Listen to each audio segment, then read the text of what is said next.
제가 오랫동안 인생을 사신 분들, 또 사람에 대해서 연구하시는 분들 중에 이런 말을 쓰는 분들이 있어요. 사람은 고쳐 쓰는 게 아니다. 왜 그런 말을 했을까 생각해보면 사람은 잘 안 바뀌기 때문이에요. 근데 우리 성경을 보면서 참 이상한 걸 봅니다. 그것은 바로 바뀐 사람들을 성경 속에서 본다는 거예요. 우리가 세상 속에서는 사람이 바뀌지 않는 것처럼 보이는데 어떻게 성경 속에 있는 분들은 바뀔까? 저는 그 이유를 이렇게 말하고 싶어요. 그 사람이 바뀐 게 아니라 그 사람의 상황이 바뀐 거예요. 오늘 본문에 나오는 이 베드로, 예수님과 함께 있을 때도 그는 바뀌지 않은 거친 어부의 모습이 있었어요. 함부로 말하고 거칠게 행동하고 때로는 주님 앞에서 조급하고 무례하기까지 했던, 그러면서 정작 주님의 편에 서야 될 줄 들거라고 호언장담받은 그 시간에는 주님을 3번이나 부인하고, 말이 좋아 부인이지 제가 보니까 예수님을 욕도 했을지도 몰라요. 나는 그런 액수 알지도 못해, 이런 식으로 말했을지도 모른다는 거예요. 그것이 자신에게 너무 고통스러우니까 어떻게 돼요? 나가서 통곡하고 올 정도면 그가 어떤 심한 말을 주님을 부인하기 위해서 했는지를 어느 정도 유추해 볼 수 있는 것입니다. 그런 그가 어떻게 이렇게 다른 사람이 됐을까요? 어떻게 부활하신 주님 한 분을 봤다는 이유 하나만 가지고 이렇게 달라질 수 있을까요? 저는 그 사람이 바뀌었다고 생각하지 않습니다. 다만 그에게 달라진 게 있습니다. 그것은 그의 안에 성령님이 계시다는 거예요. 여러분, 그리스도인은 달라지지 않습니다. 우리는 바뀌지 않아요. 우리는 바꿨을 수 있는 존재가 아닙니다. 하지만 우리는 다르게 살 수 있습니다. 언제냐? 내 안에 성령님이 강하게 살아서 역사하실 때라는 거예요. 저는 가끔 성령님들이 은혜 받을 때의 모습을 보면요, 행동이 달라요. 은혜 떨어졌을 때 행동과 은혜 받았을 때 행동이 너무 달라요. 왜 그럴까? 이유는 하나입니다. 그는 바뀐 적이 없습니다. 다만 지금 그의 안에 성령님이 움직이고 계신 거고, 직전에는요 그의 안에 성령님이 침묵하고 계셨을 뿐이라는 거예요. 그렇기 때문에 여러분, 우리가 달라지는 인생을 살고 싶다면 우리의 생각과 우리의 태도를 바꾸는 것으로는 한계가 있어요. 하지만 내 안에 성령의 충만함을 회복한다면, 내 안에 성령의 살아가심을 더 자주 더 강력하게 경험한다면 우리는 그때부터 달라진 나로 살아갈 수 있는 것입니다. 그게 오늘 이 사도행전이 이야기하고 있는 거예요. 사도행전 속에 나오는 변화된 사람들 중에는 대단하지 않은 사람들도 많아요. 사도가 아닌 사람들도 많습니다.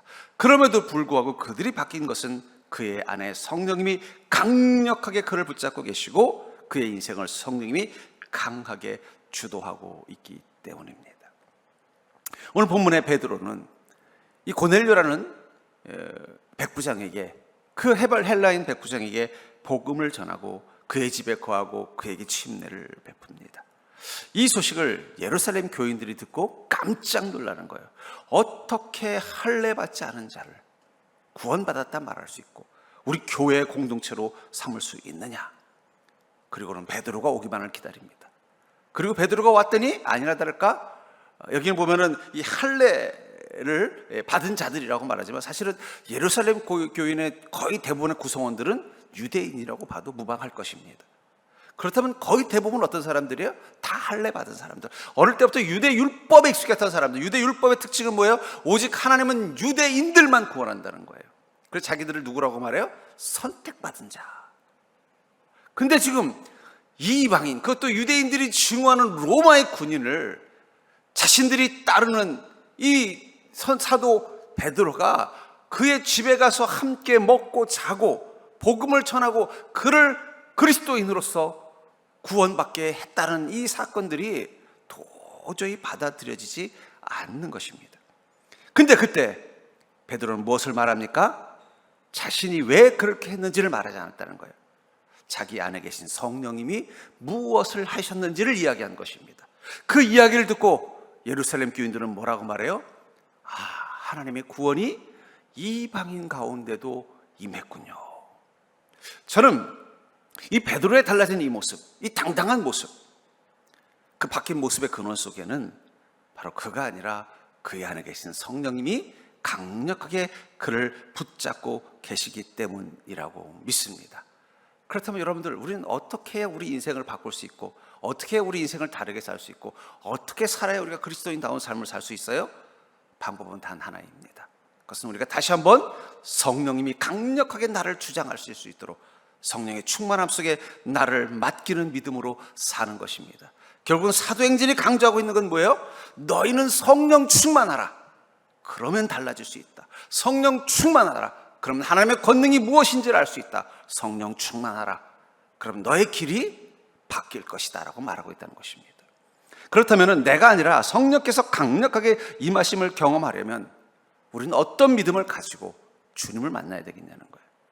저는 이 베드로가 성령의 강력한 힘을 따라서 이스라엘 민족이 상상도 하지 못했던 이방인에게 복음을 전하는 이 문을 열 수 있었던 그 비결처럼 여러분들의 인생의 새로운 문을 열게 해주시는 하나님의 은혜와 능력을 경험하기 위해서 여러분들이 지금 가져야 되는 것은 바로 성령의 능력과 충만함을 경험하는 것이라는 사실을 믿으시기 바랍니다.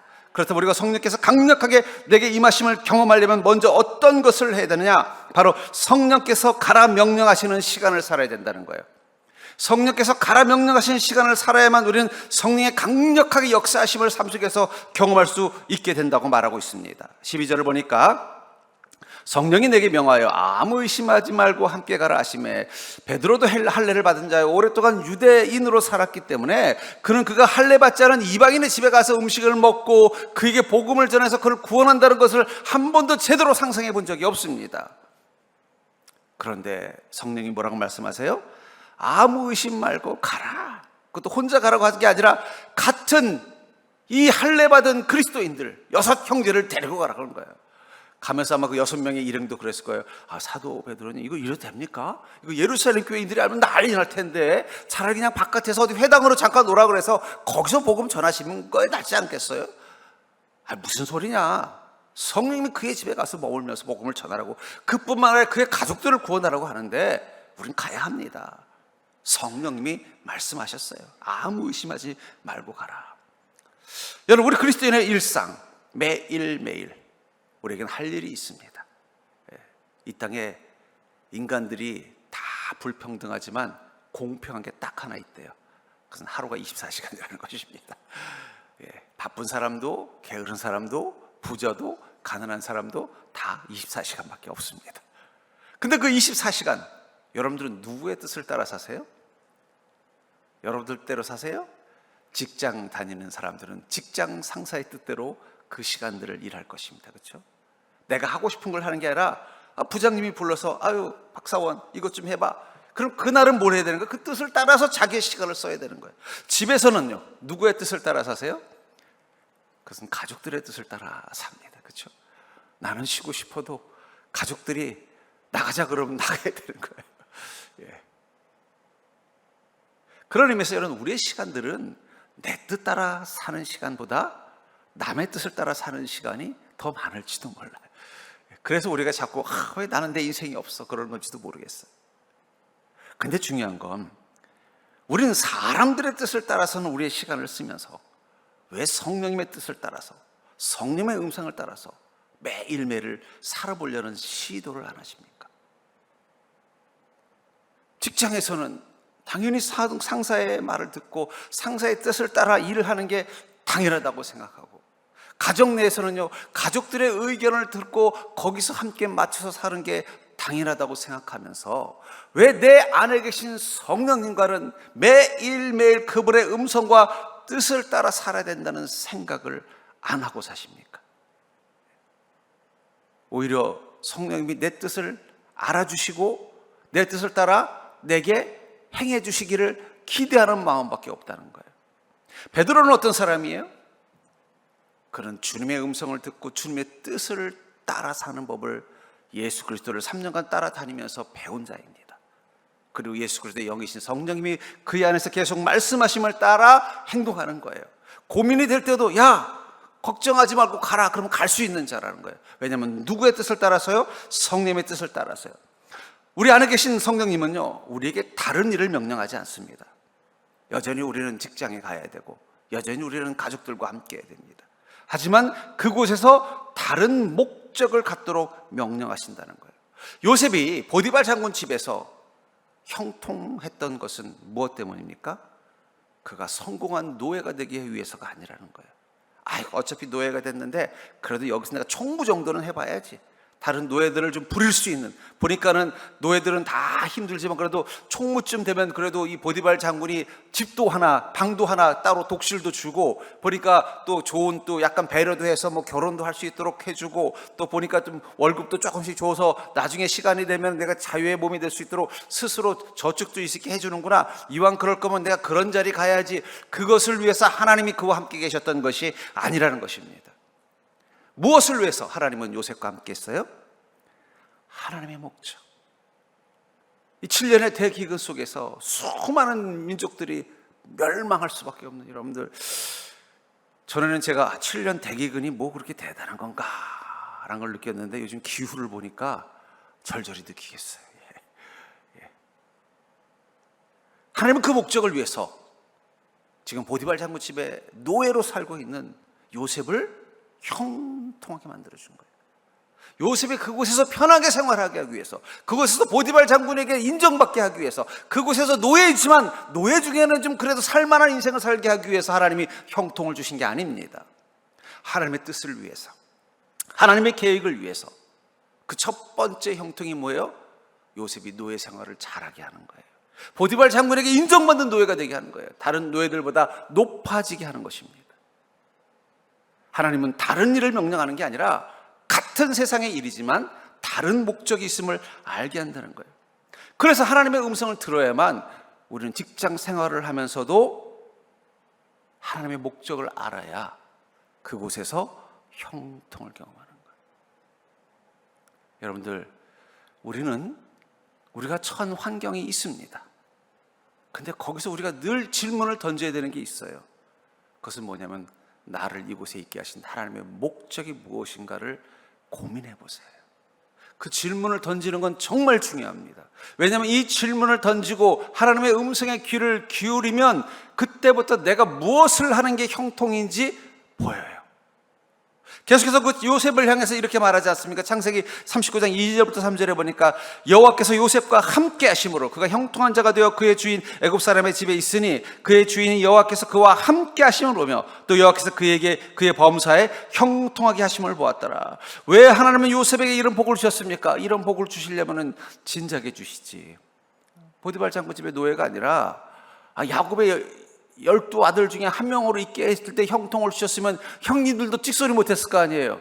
아이고, 이 요셉이 양들만 키우면은 양이 나가가지고 아주 저기 들 양들을 10마리를 데리고 와가지고 우리 양으로 만들어 주더라. 야, 그러면 형님들도 뭐라고 못해요. 저 철딱선이 없는 놈, 아버지한테 알랑봉거나 끼면서 우리 대신 장자가 되려고 하는 이 못된 놈 하니까 미워하는 거예요. 근데 요셉은 뭔가 하나님이 복을 준 것 같다. 야, 그 어젯밤에 그 늑대떼가 우르르 몰려와가지고 그냥 이 동네에 있는 양떼들 다 물어 죽였는데 요셉이 키우는 양들은 한 마리도 안 죽었더라. 야, 이거 하나님이 요셉을 지키시는구나. 그랬으면요, 다른 10명의 형들이 요셉 못 건드렸어요. 근데 그때는 안 그러시던 하나님이 왜 하필이면 보디발 장군 집에서 종살이 할 때 그렇게 했을까요? 그가 성공한 노예가 되기 위해서가 아니라는 거예요. 하나님의 목적을 위해서 그에게 은혜와 능력을 주시는 것입니다. 여러분, 하나님의 음성이 우리 가운데 임하는 것은 하나님의 목적이 있음을 뜻하는 거예요. 하나님의 도구가 되는 것입니다. 이 컵이 여전히 이곳에 있는 것은 제가 하도 많이 비유를 들어가지고 이 안에 물이 들어있는 것은 그것은 설교자의 목을 축이라는 목적을 분명히 알기 때문에 여기 있는 것입니다. 형통이라는 것, 하나님 주신 형통이라는 것은 결국은 그 전에 무엇이 필요한 거예요? 하나님의 음성, 그 명령을 듣는 시간, 그 명령을 따르는 시간이 전제되어야 된다는 거예요. 바울이 유대인들이 아니라 이방인들, 특별히 저 유럽인들에게 복음을 전하는, 여러분, 만약에 바울 목사님이 다메섹 도상에서, 물론 그럴 일 없지만 또 주님이 다른 계획도 갈 수 있지만 다메섹 도상에서 눈이 멀었어요. 내가 잘못했다, 내가 예수님을 핍박하는 죄를 지었구나, 회개했어요. 그랬더니 하나님 눈을 뜨게 해주셨어요. 너무 감사했어요. 감사해가지고 교회 가서 열심히 신앙생활을 하면서 함께 살았어요. 살았는데 그래서 내가 공회원은 못 놓겠다. 그래가지고 예루살렘을 안 떠나고 계속 거기서 살면서 공무원 생활하거나 뭐 공회원으로 생활하면서 그래도 적절하게 뭐 예루살렘 교인으로 살고 유대인도 도움을 주면서 그래도 저 바울이 그래도 이제는 객관전선했네, 좋은 사람 됐네, 믿음도 생겼네, 그래도 예루살렘 교인들을 지켜주려고 나름대로 노력하면서 열심히 공회원으로 살고 있네 라고 했으면은 어떻게 됐을까요? 물론 주님이 또 다른 계획을 가지고 계셨겠지만 그러면 그리스의 복음이 전해지지 않았을 것입니다. 그리스의 복음이 전해지지 않았다면 로마의 복음이 전해지지 않았을 수도 있어요. 로마의 복음이 전해지지 않았다면 유럽의 복음이 전해지지 않았을 것입니다. 영국과 프랑스와 또 이 독일의 복음이 전해지지 않았을 수도 있어요. 그럼 그곳의 복음이 전해지지 않았다면 미국의 복음이 세워지지 않았을 것입니다. 미국의 교회가 세워지지 않았다면 여러분들은 지금 교회에 있지 않고 아마 가서 도라미 탑을 불경 드릴지도 몰라요. 근데 중요한 건 이 바울이 그 하나님의 음성을 듣는 시간이 있었다는 거예요. 그 장면을 사도행전 16장 6절부터 10절에 이렇게 말합니다. 성령이 아시아에서 말씀을 전하지 못하게 하시거늘. 바울은 마음속에 유럽을 둔 적이 없습니다. 그가 태어나고 자랐던 다소는 지금의 터키 소아시아 지역에 있어요. 그는 그곳을 잘 알고 있었고 그곳에 대한 애정이 있었어요. 예루살렘 다음으로 애정이 있었어요. 당연히 그는 교회를 세우고 싶었고 십자가를 세우고 싶었던 곳은 어딜까요? 그 소아시아입니다. 그래서 그는 열심히 처음에 제1차 전도 여행 때는 거기 복음을 전했어요. 그리고 두 번째 전도 여행을 갔더니 하나님이 하지 말라고 하는 거예요. 자기의 마음은 여전히 이 아시아에 있는데, 이 터키 땅에 있는데 자꾸 건너가라는 거예요. 마케도니아, 그리스 지역으로 건너가라고 하는 거예요. 그 장면을 이렇게 말하고 있습니다. 성령이 아시아에서 말씀을 전하지 못하게 하시거늘 그들이 부르기아와 갈레다 땅으로 다녀가 무시아 앞에 이르러 비두니아에 가고자 애쓰되 예수의 영이 허락하지 아니하는지라. 그것이 다 이 터키 주변에 있는 이 다소가 있었던 이 바울이 어릴 때부터 알고 자랐던 그 지역 근처에 있는 동네들입니다. 무시아를 지나 드라로 내려갔는데 밤에 환상이 바울에게 보이니 마게도냐 사람 하나가, 이 그리스 이 헬라의 이 지역이죠, 서서 그에게 이르되 청하 이르되 마게도냐로 건너와서 우리를 도우라 하거늘. 바울이 그 환상을 보았을 때 우리가 곧 마게도냐로 떠나기를 힘쓰니, 왜냐하면 바울의 마음 가운데 성령이 말씀을 전하지 못하도록 막고 있는 걸 느꼈습니다. 그럼 하나님 뭘 원하십니까? 제가 어떻게 하길 원하십니까? 했더니 그 마음의 환상 중에 뭘 본 거예요? 이 마게도냐 사람들, 이 그리스 사람들이 보니까 와서 우리에게도 복음을 전해달라고 요청하는 음성을 들었다는 거예요. 그 말을 듣자마자 그는 태도를 바꿨습니다. 그리고는요, 어떻게든지 마게도냐로 가려고 애를 썼다라는 거예요. 이는 하나님이 저 사람들에게 복음을 전하라고 우리를 부르신 줄로 인정함이로라. 그는 유럽에 가고 싶어서 간 게 아닙니다. 그의 안에 계신 성령님이 말씀하신 것입니다. 그 음성 앞에 따라가는 시간을 산 것입니다. 처음에 바울은 어떤 마음 가지고 건너갔을까요? 나는 여전히 이 소아시아 터키 지역에, 이 다소 주변에 있는 여러 지역, 이곳에도 많은 영혼들이 있고 이곳에도 이방인들이 있고 그들에게도 복음을 전하는 일은 너무나 중요한 일이었습니다.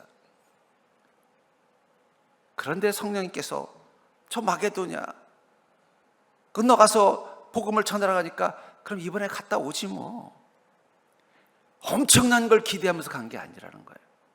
나는 여전히 이곳, 이 소아시아, 이 터키 지역을 내 마음에 품고 있는데 성령님이 여기 잠깐 내려놓고 그 바다 건너가서 저 마게도냐 지역에다가 그 고린도와 그 아테네에 있는 곳에 복음을 전하라고 하는 거예요.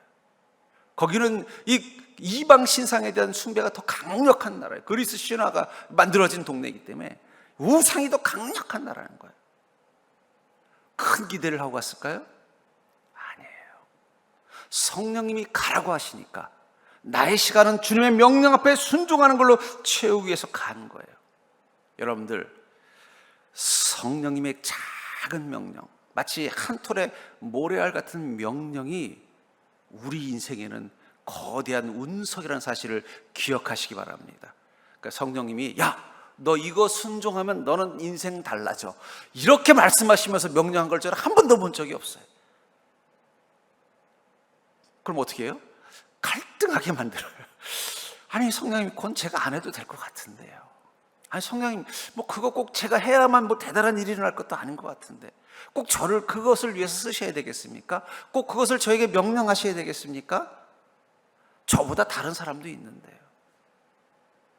근데 중요한 건 그 작은 명령이 내 인생에는 엄청난 큰 변화를 일으키는 스위치가 돼요. 여러분, 모든 스위치들은 작습니다. 여러분, 총도 어때요? 방아쇠는 조그만 거예요. 거대한 자동차도 뭐예요? 그것을 작동하는 열쇠는 작은 거예요. 여러분, 트럭이라고 해서 열쇠가 이만하면은 그 운전사가 힘들어서 어떻게 그 차 끌고 다니겠어요? 트럭이 아무리 커도 열쇠는 얼마만 해야 돼요? 이 손가락 하나만 해야 되는 거예요. 주님의 명령은 언제나 우리에게 이 손가락 하나 같은 작은 열쇠 꾸러미 같아요. 근데 이걸 가지고 순종이라는 시동을 걸면 내 눈앞에서 움직이는 것은 작은 장난감 차가 아니라 거대한 배가 되기도 하고 거대한 트럭이 되기도 하는 것처럼 하나님의 크고 위대한 일들이 시작된다는 거예요. 어쩌면 왜 내 인생 가운데 주님의 큰 은혜와 능력은 일어난 적이 없을까? 어쩌면 우리가 무시했던 그 작은 명령 하나, 이건 성령이면 내가 안 해도 성령님께 지장 없는데, 이런 건 다른 그리스도인들 다 알아서 하는 건데 굳이 꼭 나까지? 라는 그 작은 명령 하나 앞에서 그것을 대수롭지 않게 여기는 그 마음 하나, 성령이 우리에게 그것을 주신 이유는 우리 인생에 형통과 복을 주기 위해서 주셨는데 우리가 그걸 놓치는 일들이 얼마나 많습니까? 다시 말씀드리지만 절대로 성령님은요, 여러분들에게 엄청난 걸 얘기하지 않으세요. 야, 너 이거 하나만 순종해봐. 너 인생 달라질 거야. 너 이거 한 번만 행동해봐. 너 정말 특별한 인생을 살게 될 거야. 내가 너에게 복 주려고 이거 주는 거야. 그래, 이거 받아서 한번 멋지게 한번 해봐. 라고 말하지 않는다는 거예요. 작은 열쇠 꾸러미 같은 명령을 툭 던지는 거예요. 너 이거 가지고 오늘 하루 살아봐. 내 이 명령대로 하루 살아봐. 아마 베드로도 그런 마음이었을 거예요. 내가 이방인들한테 꼭 복음을 전해야 되나? 지금 복음 전해야 되는 유대인들이 얼마나 많이 초대교회예요. 지금 유대인들을 구원하는 것만 가지고도 지금 손발이 부족할 정도예요. 성령의 역사는 또 얼마나 뜨겁게 나타나고 있습니까? 그 역사와 능력을 경험하는 자들은 다 유대인들입니다. 빌립과 같은 스데반과 같은 위대한 집사들이 막 사막에서 막 태어나고 있는 시절이에요. 유대인들은 복음 전하기도 쉬워요. 왜냐하면 성경을 잘 알고 있기 때문에 그 성경 속에 있는 그분이 예수님이라는 사실만 알려주면 되는 거예요. 얼마나 쉽습니까? 이방인들한테 복음 전하려면 이건 골치 아파요. 하나부터 열까지 다 가르쳐 줘야 돼요. 성경 공부도 그냥 창세기부터 요한계시록까지 다 가르쳐 줘야 되고 예수님이 누군지를 다 설명해 줘야 되고 얼마나 힘든 일인지 몰라요. 가장 효율적인 것은 유대인들에게 복음을 전하는 것입니다. 근데 성령이 뭐라고 말하는 거예요? 또 그러지 말고 가서 그 백부장에게, 그 헬라인 백부장에게 복음 전하라. 아마 처음엔 저는 베드로는 이렇게 생각했을지도 몰라요. 그래, 얼마나 또 그 사람이 그래도 보니까 유대인들에게 잘한다고 하니까 하나님이 기특해서 그래도 그 사람을 좀 구원해 보시겠다는 마음이신가 보다. 작은 명령이라고 생각했을지도 몰라요. 순종하고 예루살렘에 왔더니 난리가 난 거예요. 어떻게 할례 받지 않은 자의 집에 가서 그들과 함께하면서 그들에게 복음을 전할 수 있냐? 그런데 이것이 왜 중요해요? 이 사건이 있고 나서 바울은 결심합니다. 하나님 나를 이방인의 사도로 부르셨구나. 그래서 바울은 일부러 유대인이 아니라 이방인들에게 집중적으로 복음을 전해요. 바울만 그렇게 했을까요? 바울이 그걸 하는 걸 보고 다른 사도들도 결심합니다. 이제는 유대 땅을 떠나자. 도마는 어디로 가요? 인도로 가고 사도들이 전 세계로 흩어져서 그 출발점이 뭐예요? 이 작은 명령 하나라는 거예요. 여러분, 아까도 말한 것처럼 성령님의 그 작은 명령이 어쩌면 여러분들의 인생에 거대한 운석이 될 수도 있어요. 그러면 우리에게 필요한 믿음은 뭘까요? 그 성령님의 작은 말씀 하나도 놓치지 않겠다는 믿음만 있으면 되는 거예요. 성령님은 절대로 아무리 큰 배를, 아무리 큰 차를 여러분들에게 선물로 주더라도 열쇠는 똑같다는 거예요. 마티즈나 그랜저나 5톤 트럭이나 열쇠는 똑같아요. 크기는 똑같습니다. 그 말씀만 가지고는 그게 얼마나 큰 축복을 나에게 주시려고 하는지 알 수 없다라는 거예요. 그 말씀을 가지고 마치 시동을 걸듯이 순종의 단계로 들어가야만 그때부터 알게 되는 것입니다. 그러므로 사랑하는 성도님들, 매일매일 성령님이 여러분들에게 주시는 작은 명령, 특별한 명령이 아니라 작은 명령, 때로는 가지 말라고 하시는 그 명령, 때로는 가서 찾아 만나라고 하는 그 명령, 그 작은 명령을 놓치지 않는 믿음 될 수 있기를 주의 이름으로 축복합니다. 우리가 그렇게 성령께서 가라 명령하시는 그 음성과 그 음성을 따르는 시간을 살게 되는 순간 우리에게 나타나는 두 번째 놀라운 변화는 바로 내 입술에 권능을 주신다는 거예요. 성령님께서 베드로를 그 백부장집에 가라 명령하시고 나서 그의 입술에 권능을 주셨습니다. 14절부터 15절을 보니까 그가 너와 내 온 집이 구원받을 말씀을 내게 이르리라 함을 보았다 하거늘 내가 말을 시작할 때 성령이 그들에게 임하시기를 처음 우리에게 하신 것과 같이 하는지라. 여기 보면 이 성령님이 이 고넬료와 그의 가족들, 이 헬라인들에게 막 뜨겁게 임했던, 오순절 다락방에서 성령이 임했던 것처럼 뜨겁게 임했던 것을 언제부터 시작이라고 말하고 있어요? 내가 말을 시작할 때. 무슨 말을 했을까요? 예수님에 대해서 이야기하는 것입니다. 구원에 대해서 이야기하는 거예요. 복음에 대해서 이야기하자마자 어떤 일이 있다는 거예요. 그때부터 성령님이 그들의 가운데 강력하게 임했다는 거예요. 여기 시작할 때라는 말이 헬라어로 아르코라는 단어를 쓰는데 이 말은요, 시작하다는 뜻이 아니에요. 다스리다, 우두머리가 되다라는 뜻이에요. 왜 다스리다, 우두머리가 되다는 말을 시작할 때라고 표현했을까요? 그것은 그의 말이 그가 하는 게 아니라는 거예요. 성령님이 다스리시는 것입니다. 성령님이 말씀하시는 거예요. 내 입을 다스리시는 것을 경험한다는 거예요. 여러분, 성령님이 우리의 입술을 다스릴 때가 있습니다. 그때 우리 입에서 나오는 말은 우리의 말이 아니에요. 성령님의 말씀입니다. 그리고 성령님은 말씀하신 것을 결코 취소하지 않습니다. 하나님은 사람이 아니기 때문에 시건치 않으십니다. 하신 말씀대로 이루시는 분이라는 거예요. 요한복음 11장 43절에 보면 예수님께서 나사로를 부를 때 어떻게 말하고 있어요? 나사로야 나오너라. 예수님이 나오라고 말씀했기 때문에 나사로가 나온 거예요. 또 마태복음 8장 26절부터 27절에 보면요, 예수님과 제자들이 타던 배가 큰 바람을 만나서 막 좌측이 돼요. 그때 주님이 그 배에서 일어나셔서 바람과 바다를 꾸짖으셨다고 말하고 있어요. 주님이 말씀하셨어요. 그랬더니 바람도 파도도 잔잔해졌다는 거예요. 그리고 이렇게 말합니다. 그 사람들이 놀랍게 여기르되 이가 어떠한 사람에게 바람과 바다도 순종하는가. 우리 안에 계신 성령님, 예수님의 영, 그분이 꾸짖으면 바람도 순종합니다. 죽은 자도 일어납니다. 그러나 우리 입으로 아무리 말해봤자 아무 일도 일어나지 않습니다. 베드로가 이 말을 했기 때문에 성령을 임하는 게 아니에요. 그의 입술에서 성령이 말하기 시작하신 것입니다. 그 순간 그의 입술을 성령님이 다스리시는 우두머리가 되신 거예요.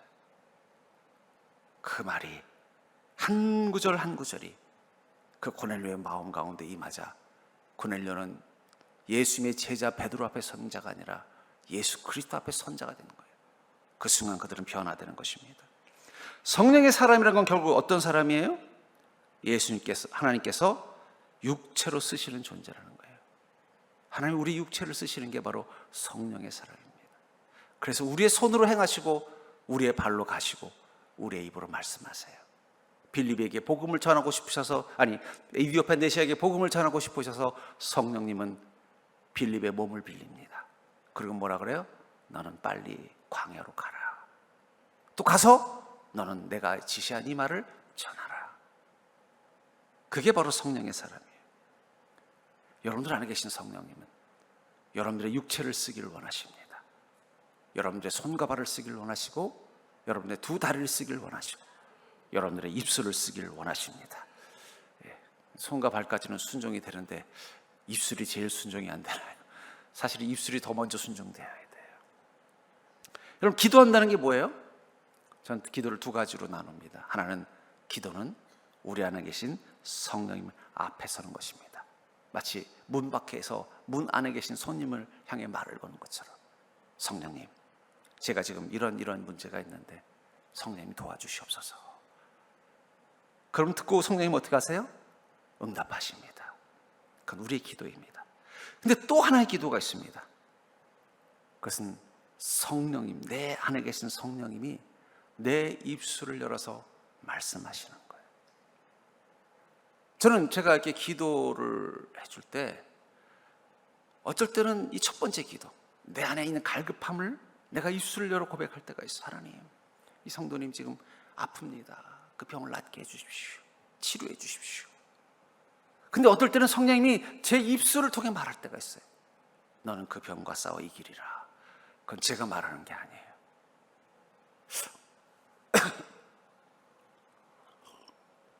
지난번에 보니까 우리 김 집사님 아플 때는 목사님이 안수기도 하시면서 열흘 안에 나을 겁니다 말씀해 주시고 진짜 열흘 안에 낫던데, 이번에는 목사님이 나한테는 열흘 안에 나을 거란 말씀을 안 해주시네. 목사님 차별하시나? 이런 생각하실 필요가 없어요. 그건 제가 말하는 게 아니라 제 안에 계신 성령님이 말씀하시는 거예요. 예. 만약에 성령님이 말씀도 안 하시는데 제가 말해버리면 뭐가 되는 거예요? 그거는 내가 성령님을 모욕하는 행위가 되는 것입니다. 우리의 기도는 두 가지가 다 있어요. 여러분들에게 성령님도 여러분들의 입술을 열어 말하고 싶어 하실 때가 있어요. 그래서 요한복음 15장 7절에 보니까 너희가 내 안에 거하고 내 말이 너희 안에 거하면 무엇이든지 원하는 대로 구하라. 그리하면 이루리라. 여러분, 원하는 대로 구하면 다 이룬다고 말했어요. 근데 정말 원하는 대로 구했는데 다 이루어졌습니까? 솔직히 목사인 저도 안 이루어진 게 너무 많은 것 같아요. 제가 하나님께 얼마나 기도를 많이 했겠어요. 제가 원하는 걸 얼마나 많이 기도했겠어요. 주택복권 하나도 당첨 안 시켜주시는 하나님인데 뭘 기대하겠습니까? 근데 뭐라고 말하고 있어요? 무엇인지 원하는 대로 구하라. 근데 그 전제 조건이 뭐라고 말하고 있어요? 너희가 내 안에 거하고. 믿음이라는 건 우리가 주님 안에 거하는 마음이 되는 것입니다. 내 말이 너희 안에 거하면 말씀이 내 안에 살아있는 것입니다. 그러면요, 우리 입술에서 누구의 말이 나와요? 내 말이 나오는 게 아니라 성령님의 말이 나오는 거예요. 그 말은 어떻게 돼요? 다 이루어지는 것입니다. 베드로에게 이 말을 하게 하시는 건 성령님입니다. 그 말을 듣고 어떻게 돼요? 이 고넬료는, 그의 가정은 바로 그 자리에서 하나님을 뜨겁게 만나요. 베드로는 뭔가 복음에 대한 특별한 비법이 있어서 전하자마자 예수 믿고 구원받나? 아니에요. 성령님께서 그들의 마음을 이미 다 만져주신 거예요. 그리고 성령님이 베드로의 입을 통해서 그들에게 말씀하시기 때문에 그들은 변화될 수밖에 없는 것입니다. 그것을 위해서 우리에게 필요한 건 딱 하나입니다. 그것은 너희가 내 안에 거하고 내 말이 너희 안에 거하며. 이게 믿음이에요. 성령 충만한다는 건 내가 주님 안에 있다고 느껴지는 것입니다. 성령 충만이 뭔가? 어떤 분은 막 가슴이 뜨거워서 막 견딜 수 없어가지고 그냥 막 한겨울인데도 막 그냥 우통 먹고 눈 위를 두는 것이 성령 충만이라고 말합니다. 그것도 성령 충만이 아니라고 할 수는 없을 것입니다. 어떤 사람은 막 가슴 속에서 막 설레고 기쁘고 막 이런 은혜가 넘치고 막 입에서 방언이 넘치는 걸 성령 충만이라고 말하는 분도 있어요. 그것도 성령 충만이 아니라고 말할 수 없습니다. 하지만 정말 가장 보편적인 성령 충만은 뭐냐? 내가 주님 안에 있는 것처럼 느껴지는 거예요. 내가 주님 안에 있는 자라는 게 느껴지는 거예요. 주님의 그 강력한 힘과 사랑과 은혜와 관심이 나를 둘러싸고 있다는 것이 느껴지는 거예요. 그게 성령 충만입니다. 그 마음을 가지고 하루를 시작하면요, 발걸음이 가벼워요. 비록 내가 지금 가서 해야 될 일들은 나를 너무너무 어렵고 힘든 문제가 있는 곳을 향해 가고 있지만 내 발걸음은 가볍습니다. 왜냐하면 나는 지금 주님 안에 거하기 때문이에요. 성령 충만이라는 것, 내 안에 있는 말씀이 살아서 움직이기 시작해요. 여러분, 그런 게 있잖아요. 아침에 일어났는데 제가 옛날에 서울에서 살 때 대학원 진학을 준비하면서 유학을 좀 준비를 했었어요. 그래서 영어 공부를 해야겠다. 그래서 제가 목동에 살았는데 그 당시 저 파고다 학원이라고 종로에 유명한 영어 학원이 있어요. 그래서 제일 첫 차를 타고 가서 영어 학원 새벽반을 들은 거예요. 근데 딱 버스를 탔더니 버스 안에서 이 트로트 쿵짝 소리가 나오는 거예요.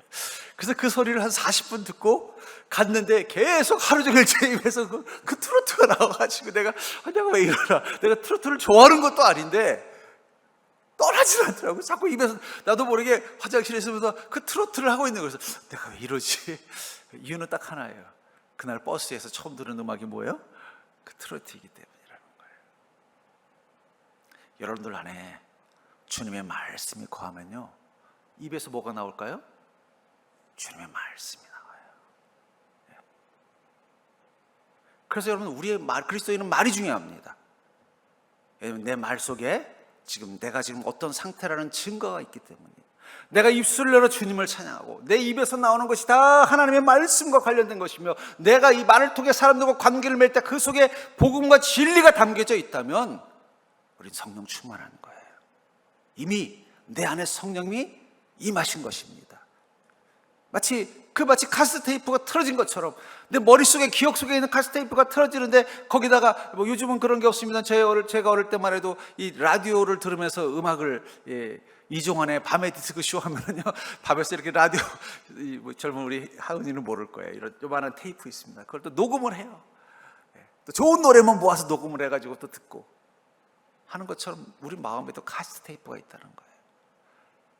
그 안에 이종환의 밤의 디스크쇼가 아니라 성령님의 구원의 말씀이 가득하면 우리는 그 입에서 뭐가 나와요? 마치 그 녹음기처럼, 그 옛날에 그 워크맨처럼 내 안에서, 입술에서 성령님의 마음이 나오고 성령님의 뜻이 나오고 성령의 말씀이 나오는 거예요.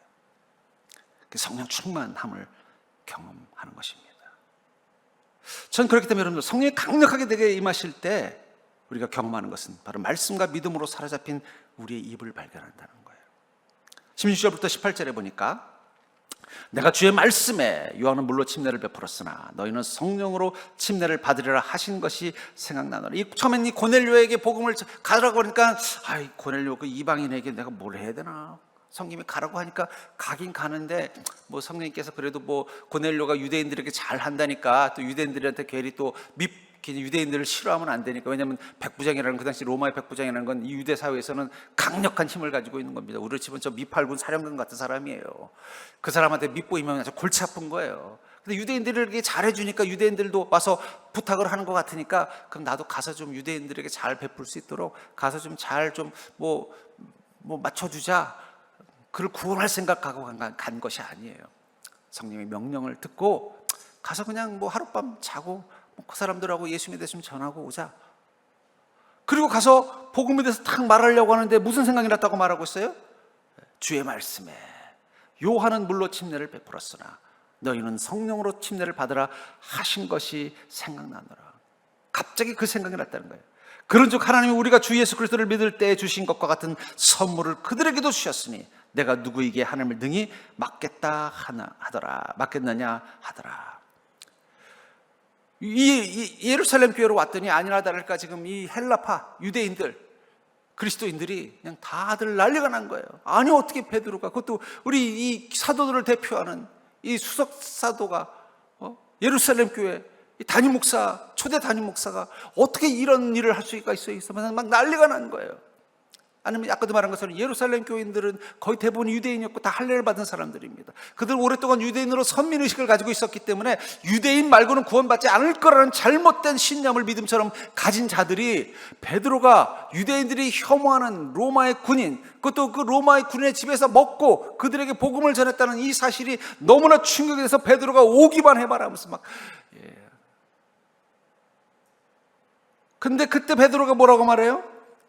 내가 왜 이렇게 했느냐? 주님의 말씀이 생각이 났다는 거예요. 그래서 그들에게 예수 그리스도를 믿을 때 주신 것 같은 선물을 그들에게 주셨다는 거예요.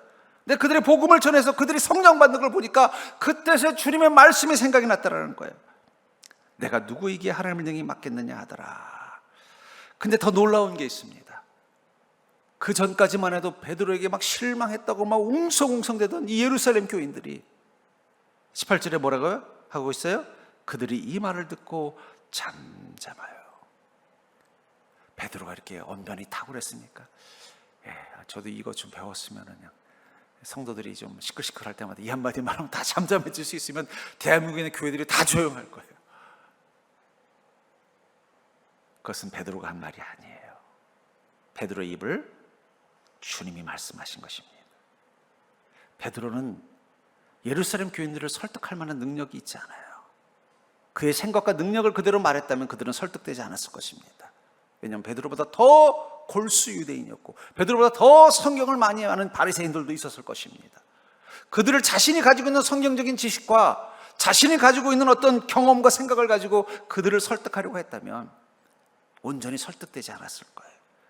근데 중요한 건 그는 그 순간 말씀과 믿음으로 충만한 자였기 때문에 그 성령께서 그 입술을 통해서 말씀하시는 걸 그대로 선포했을 뿐이에요.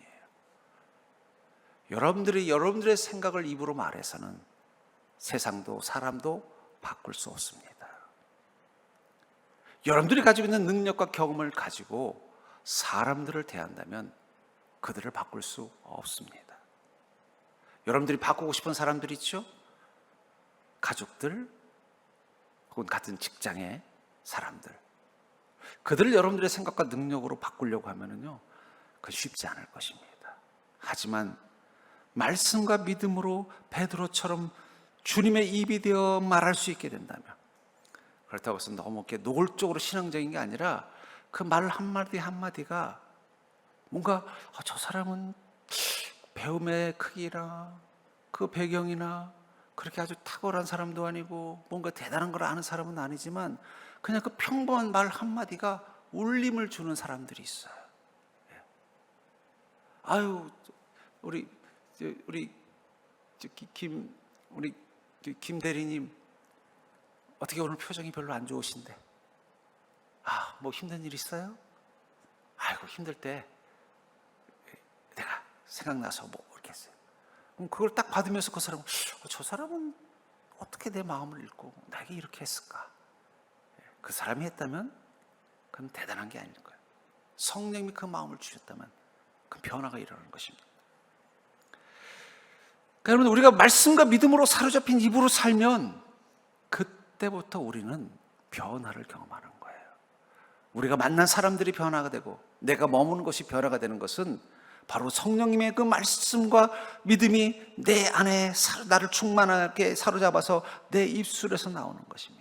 여호수아 20장 7절 8절에 보면은 여호수아가 모세의 뒤를 이어서 이스라엘을 이끄는 총사령관이 되었을 때 하나님이 이렇게 말씀하시지 않습니까? 오직 강하고 극히 담대하여 나의 종 모세가 내게 명령하신 그 율법을 다 지켜 행하고 우르나 좌로나 치우치지 말라. 그리하면 어디로 가든지 형통하리라. 이 율법책을 내 입에서 따르지 말게 하며 주여로 그것을 묵상하여 그 안에 기록된 대로 다 지켜 행하라. 그리하면 내 길이 평탄하게 될 것이며 내가 형통하리라. 왜 말씀과 믿음으로 날마다 살라고 말했을까요? 성경 말씀이 무슨 손자병법입니까? 그게 아니라 그가 말씀을 묵상하고 그 말씀에 치지 않는 믿음으로 살려고 하는 그 순간 그는 성령에 충만한 자가 되는 것입니다. 그리고 성령에 충만한 자로 머무는 순간 그의 옆에 있었던 사람들은 그의 말 한마디에서 모세의 권위를 느끼는 거예요. 여러분, 모세가 대단한 사람이 아니에요. 모세도 스스로 뭐라고 말해요? 주님, 저는 언변이 없는 사람입니다. 보낼 만한 자를 보내소서. 그 60만, 200만 명의 이스라엘 민족이 40년간 그 광야의 척박한 땅에서도 모세를 따를 수 있었던 것은 그가 성령의 충만함으로, 말씀과 믿음으로 충만한 마음을 가지고 말하게 됐기 때문에 그 사람들은 그 하나님의 음성을 듣고 따라간 것입니다. 여러분들도 마찬가지예요. 하나님의 말씀과 믿음이 내 마음에서 충만하게 한번 만들어 보세요. 다른 생각들은 들어갈 틈을 안 만들도록 한번 해보세요. 그럼 그 순간 내 입에서 내가 할 수 없는 말들이 나옵니다. 내 마음 속에 내가 가질 수 없는 마음이 생깁니다. 내 스스로도 깜짝 놀라요. 내가 어떻게 이런 말을 했지? 내가 어떻게 이런 마음을 가졌지? 근데 놀라운 건 그것은 내가 한 것이 아니고 내 안에 성령님이 하신 것이기 때문에 그 말에는 하나님의 권능이 있는 거예요. 그 행동에는 하나님의 능력이 배어 있는 것입니다. 이것을 여호수아에게 뭐라고 말하는 거예요? 네가 날마다 주야로 나의 말을 묵상하고 다 지켜 행한다. 그 말은 뭐예요? 너의 생각 속에서 말씀을 놓지 말라는 거예요. 너의 마음 속에서 믿음을 놓지 말라는 거예요. 우리가 그렇게 살면 그 순간 우리가 하는 말 한마디, 우리가 선택하는 행동 하나하나에 성령의 능력이 배어 있게 됩니다. 그 결과가 뭐라는 거예요? 너는 형통할 것이요 평탄하게 될 거라는 거예요. 그리하면 내 길이 평탄하게 될 것이며 내가 형통하리라. 우리 인생의 형통과 평탄은 우리가 변화시키는 게 아닙니다. 우리 안에 성령님의 능력이 만드는 것입니다. 그런 의미에서 여러분들도 할 수 있어요. 여러분들이 변화되어서 하려고 하면 불가능할지도 몰라요. 여러분들 보니까 천재도 아니고 대단한 육체적인 재능도 있는 것도 아니고 배경이 좋은 것도 아닌 것 같고, 그걸 가지고 내 인생을 바꾼다면 불가능할지도 몰라요. 하지만 내 안에 계신 성령님은 하나님이십니다. 내 안에 계신 성령님은 이 우주를 만드신 분이십니다. 내 안에 계신 성령님은 모든 권능의 주인이십니다. 그분이 행할 수 있도록, 그분이 말씀하시고 그분이 움직일 수 있도록 그분에게 모든 주권을 맡기는 삶을 살아보십시오. 어쩌면 지금 우리 그리스도인들이 잃어버린 게 뭘까? 그것은 우리가 하루 24시간 주님이 준 시간 속에서 성령께서 말씀하시고 성령께서 행하시고 성령께서 인도하심을 따라 우리를 온전히 맡기는 시간이 얼마나 되냐는 거예요. 성령님의 음성을 믿고 듣기를 원하며 계속 듣기를 사모하는 자에게 분명히 성령님은 더 분명히 더 자주 말씀하실 것입니다. 바울이 처음부터 성령의 음성이 그렇게 잘 들렸을까요? 어찌보면 바울이 3년 동안 아라비아 사막에 은거했던 이유는 주님의 음성을 더 잘 들을 수 있는 그의 마음이 되기 위해서예요. 그리고 이젠 주님의 음성이 자기의 걸음걸음마다 다 들리기 시작하고 내 걸음걸음마다 이끄시기 시작하고 내 입술에서 나오는 것이 더 이상 내 말이 아니라 성령의 말처럼 느끼기 시작할 때 그는 그 사막에서 나와서 그가 핍박하려고 했던 그 다메섹으로 가서 처음 주님을 선포합니다. 그 음성을 듣고 깜짝 놀라는 거예요. 그때부터 그는 달라진 것입니다. 전 그러면서 여러분들, 지금 우리에게 필요한 게 뭘까? 내 인생을 어떻게 바꿀까? 그런 고민하지 마십시오. 절대 어차피 나는 틀렸다. 우리는 우리 자신을 바꿀 능력이 없습니다. 하지만 우리 안에 성령님은 충분히 당연히 그렇게 하실 수 있는 분입니다. 그것을 위해서 우리에게 필요한 건 딱 하나입니다. 매일매일 매 순간순간 주님의 음성을 듣고 주님을 따라서 살기로 결단해 보시고 시도해 보십시오. 처음에는 어렵지만 시간이 지나면 지날수록 쉬워질 것입니다. 저는 그런 은혜를 누릴 수 있는 자가 될 수 있기를 주의 이름으로 간절히 축원합니다.